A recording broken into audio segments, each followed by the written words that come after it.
Miombre 57 komunitatek eta 30.000 biztanlek osatutako udalerria da. Wolof eta Peul etniakoak gehien bat. Klima saheldarra da.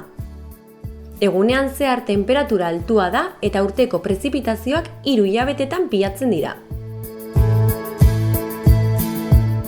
Horrek urreskasia eragiten du, batez ere hilabete lehorretan. Lurzoruak humus gutxikoak dira eta ura gordetzeko ahalmen txikia dute. Jarduera ekonomiko nagusia kakauetearen, arta txikiaren, niebearen, mandiokaren eta sorgoaren ekoizpenean oinarritutako nekazaritza da. Laboreen produktibitatea txikia da eta murrizten ari da klima aldaketaren, lurzoruaren degradazioaren eta nekazaritza teknika modernoen gabeziaren ondorioz.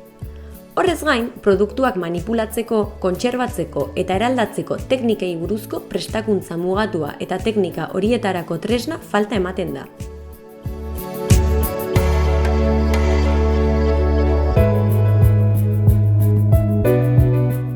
Eskualdeak nutrizio larrialdiko atalasea gainditzen du. Janarien 89% arrozarekin prestatzen dira.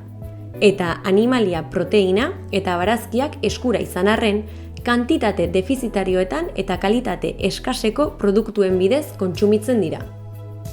Horrek elikadura segurtasun falta larria eta osasun arazoak eragiten ditu, batez ere emakumeen eta haurren kasuan. Udalerriak osasun zentro bat eta 14 osasun posta ditu, 200 langile eta ekipamendu mediko falta dago. Ospitalera joateko 12 kilometro egin behar dituzte hiriburueraino. Lehen hezkuntzako 17 eskola publiko baino ez daude 57 komunitatearentzat. Beraz, ikasleek distantzia luzeak egin behar dituzte horietara iristeko.